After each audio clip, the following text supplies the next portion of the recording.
The image of a royal state banquet is one of effortless perfection. We see the glimmer of candlelight bouncing off the grand service vermeil, the precise alignment of 6 different wine glasses per guest, and the serene smiles of heads of state.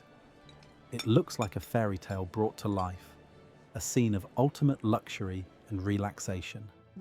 But if you were to peel back the layers of silk and velvet, you would find that a royal dinner is less of a party and more of a highly coordinated military operation. Beneath the polite conversation and the clinking of silverware, there is a rigid infrastructure of surveillance, defense, and contingency planning that has been refined over centuries of assassination attempts, espionage, and political sabotage. For the British royal family, the dinner table has historically been the most dangerous place in the palace. It is the one moment where the monarch is stationary, surrounded by outsiders, and consuming substances that have passed through dozens of hands. Because of this vulnerability, what appears to be simple etiquette is often a covert security protocol disguised as tradition. The way a napkin is folded, the specific timing of a course, and even the refusal of certain harmless foods are not matters of taste. They are matters of survival. Security experts and royal household staff operate under a doctrine where every meal is treated as a potential threat vector, requiring a level of vigilance that would exhaust the average person. Most of us assume that the security detail stops at the door of the ballroom, leaving the royals to enjoy their evening. The reality is starkly different. The protection officers are closer than you think, the food has undergone forensic scrutiny, and the footmen pouring the wine are often part of a complex intelligence web designed to monitor the room's atmosphere. Tonight, we are stepping past the red velvet ropes to examine the invisible shield that surrounds the monarch while they eat. These are the strange, strict, and sometimes terrifying security rules of the royal dinner table that ensure the crown survives the night. Number 10. The plate randomization protocol. The fear of poisoning is as old as the monarchy itself. In the medieval era, kings relied on food tasters, unfortunate servants who would take a bite of the royal meal and wait to see if they collapsed. While modern science has evolved, the threat remains a primary concern for the Royal Protection Squad. However, using a human taster in the 21st century is both impractical and ethically dubious. Instead, the palace employs a sophisticated method of randomization during the plating process at large state banquets. When food is prepared in the royal kitchens, it is not designated for a specific individual until the very last second. During a state banquet, plates are assembled in an assembly line. No chef knows which plate will end up in front of the king or queen. Once the plates are ready, a senior page or a trusted equerry will select a plate at random from the batch to serve to the monarch. This simple statistical game makes targeted poisoning nearly impossible. An assassin in the kitchen would have to poison the entire batch to ensure they hit their target, which would result in a mass casualty event that is much harder to execute and conceal than a surgical strike. This rule extends to the service staff as well. The footmen who carry the trays often do not know who they are serving until they reach the specific station in the ballroom. By breaking the chain of custody and introducing randomness, the security team ensures that no specific dish can be tampered with for a specific person. It is a brilliant, low-tech solution to a high-stakes problem, turning the chaos of a busy kitchen into a defensive advantage. Random chance is the most effective shield against a premeditated inside job. Number 9. The shellfish and tap water embargo. You have likely heard that royals avoid shellfish, but this is often framed merely as a preference or a way to avoid messy eating. The reality is strictly biological security. Shellfish carries a significantly higher risk of foodborne illness than other proteins. In the world of royal duties, a monarch incapacitated by food poisoning is not just an inconvenience, it is a constitutional vulnerability. If the king is bedridden, state visits are cancelled, diplomatic relations stall, and the machinery of the monarchy grinds to a halt. The ban is a risk management strategy designed to maintain the continuity of the head of state. This rule becomes even more draconian during foreign tours. When royals travel abroad, the security team often forbids the consumption of local tap water, not out of snobbery, but to prevent biological incompatibility or intentional contamination. The royal household has been known to pack cases of bottled water from the UK to ensure the monarch's hydration is chemically consistent and secure. A sudden illness in a foreign nation puts the royal entourage in a precarious position, forcing them to rely on local medical facilities that may not meet their security standards. Furthermore, rare meat and spicy foods are also frequently vetoed from royal menus for similar reasons. The goal is to keep the monarch's system stable and predictable. While guests at a banquet might enjoy exotic delicacies, the host is often eating a much plainer, safer version of the meal. To ensure they remain alert and physically capable of handling a crisis if one were to occur. A bland diet is the price paid for operational readiness. Number 8. The silent service traffic lights. At a royal dinner, information security is just as vital as physical security. State dinners often involve sensitive diplomatic conversations between the monarch and visiting presidents or prime ministers.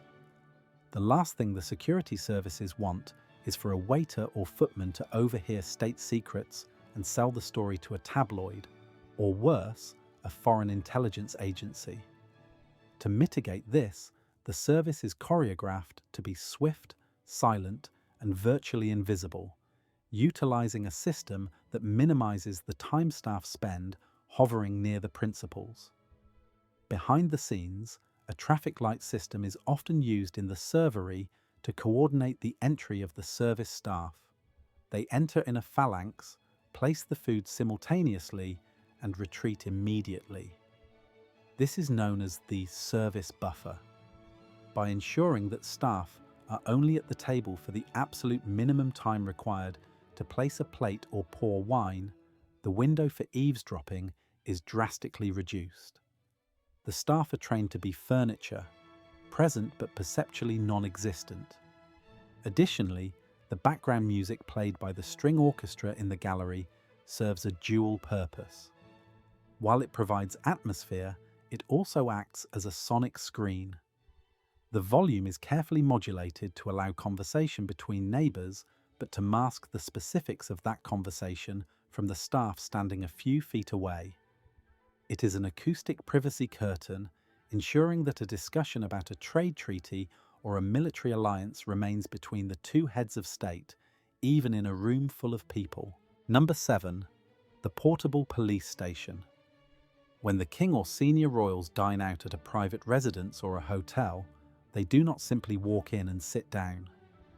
A security advance team sweeps the location hours, sometimes days, beforehand. But the most intrusive rule involves the establishment of a secure perimeter that effectively turns a private dining room into a police station. Personal protection officers, or PPOs, require a secure holding room adjacent to the dining area where they can monitor communications and store emergency medical equipment. This rule means that if a royal comes to your house for dinner, you effectively lose control of your own home. The PPOs will secure the exits, vet the other guests, and potentially station armed officers in your kitchen or hallway. They establish a sterile zone around the dining table. Anyone entering this zone who has not been vetted is immediately intercepted. This often leads to surreal situations where hosts must ask permission to go to their own bathrooms or kitchens. The security detail also brings what is known as the medical bag, which contains emergency trauma kits and, according to some reports, a supply of the monarch's blood type in case of a catastrophic injury. The dinner table may look domestic, but the infrastructure supporting it is ready for a war zone. The illusion of a casual meal is maintained only by the massive security apparatus hidden in the next room. Number 6. The glassware DNA protocol. In the age of biometrics, a royal's biological data is a valuable asset. DNA can be used to fabricate health scandals, verify paternity claims, or even theoretically engineer biological weapons. Because of this, the security team is paranoid about what the royals leave behind. At the end of a dinner, particularly one held in a public venue or a foreign embassy, a royal protection officer is tasked with ensuring that the monarch's used glassware and silverware are never left unattended. There is a strict protocol that often involves the PPOs collecting the glass the monarch drank from, or ensuring it is immediately washed and sterilized under their supervision. You will rarely see a used napkin or a half-empty glass belonging to the king left on a table after he exits a room. It is swept up instantly. This prevents souvenir hunters from stealing a piece of history, but more importantly, it prevents foreign intelligence services from harvesting biological material. This rule extends to the dry run policy. Before a glass is even placed on the table, it is inspected for residues. During the dinner, if a royal leaves the table, their glass is often covered or replaced to prevent someone from slipping something into it while they are away. The vessel that touches the royal lips is considered a high-security object from the moment it leaves the cupboard until it is sanitized. Biological sovereignty is the ultimate frontier of royal defense. Number 5. The Forbidden Garlic Rule. This is perhaps the most famous dietary restriction, often attributed to Queen Elizabeth II's personal dislike of the flavour. However, from a security and diplomatic perspective, the ban on garlic serves a functional purpose. Royals are required to engage in close-quarters conversation with dozens, sometimes hundreds, of people during a reception. Offensive breath is considered a diplomatic failure, but there is a deeper layer: predictability. Garlic and strong onions can mask the taste of other substances. In the paranoid world of royal security, a meal that has a consistent mild flavor profile is easier to monitor. If a dish suddenly tastes bitter or metallic, the royal needs to be able to detect that immediately. Strong aromatics dull the palate's warning systems. By keeping the food simple and the flavors clean, the monarch retains their sensory defenses. Furthermore, this rule enforces a standardization of the menu that helps the kitchen brigade. When you remove complex, overpowering ingredients, you reduce the variables in the kitchen. It simplifies the supply chain, making it easier to track where every ingredient came from. In a security ecosystem where every carrot and potato is accounted for, eliminating chaotic ingredients like garlic helps maintain a controlled environment. A bland menu is a safe menu. Number 4. The Bodyguards in footmen livery. At the most high-risk events, the security presence is not limited to the men in suits standing by the walls. Historical precedent and modern necessity dictate that security personnel are sometimes integrated directly into the service staff. It is an open secret that among the liveried servants standing behind the chairs at a state banquet, there may be trained protection officers disguised as royal household staff. These officers are positioned within arm's reach of the monarch and the visiting head of state. While they may hold a water jug or a tray, their primary function is to act as a human shield in the event of an immediate threat. They are trained to drop the tray and cover the principal in a split second. This proximity is crucial because a PPO standing at the perimeter of a large ballroom cannot reach the table fast enough to stop a knife attack or a sudden physical assault. This invisible perimeter allows the royals to appear relaxed and accessible while actually being surrounded by a ring of steel. The guests at the table may think they are being served by a footman, but they are actually sitting next to a highly trained combatant. It is the ultimate deception, hiding the sword behind the serving spoon. Number 3. The bag signal and table exit strategy. The late Queen Elizabeth II was famous for using her handbag to send coded signals to her staff, a tradition that has evolved into a broader set of non-verbal exit strategies for the current monarchy. The dinner table can be a trap. If a conversation becomes hostile, politically dangerous, or if the monarch simply feels unwell, they need a way to extract themselves without causing a diplomatic incident. The placement of personal items is the trigger. If the monarch places their bag or a specific personal item on the table, it is a code red signal to the staff. I want to leave in 5 minutes. This signals the aides to orchestrate a natural conclusion to the event or to interrupt with a pressing schedule update.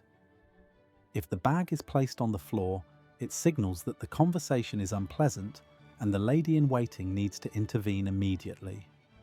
King Charles is known to have his own subtle cues, often involving the adjustment of cuffs or the specific placement of silverware. These signals are monitored constantly by the backstairs billy, the page or equerry standing in the shadows. They are trained to read the monarch's body language better than a poker player. This system ensures that the monarch is never held hostage by a boor or a bully at their own table. They can eject themselves from any situation without ever saying a word, preserving the polite fiction that the dinner is ending naturally. Control of time is the ultimate power. Number 2. The menu approval chain of command. The king does not just sit down and eat what is served. The menu for any royal meal goes through a rigorous approval process that is as much about security as it is about preference. The proposed menu is sent to the monarch weeks in advance, but it is also vetted by the security team. They look for ingredients that could be problematic, foods that are easily tampered with or difficult to source from trusted suppliers. Ingredients are often sourced from the royal estates, like Windsor or Highgrove, whenever possible. This is not just farm-to-table marketing, it is a closed-loop supply chain. By eating food grown on their own land, processed in their own dairies, and transported in their own vehicles, the royals eliminate the risk of third-party interference. When they must use outside suppliers, those suppliers are holders of the royal warrant, a prestigious mark that comes with heavy scrutiny. A royal warrant holder knows that a single slip-up could cost them their business. This creates a network of trusted vendors who are effectively part of the security apparatus. The security team knows exactly where the lamb came from, who butchered it, and who drove the truck. If a supplier cannot guarantee that chain of custody, the ingredient does not make it to the royal plate.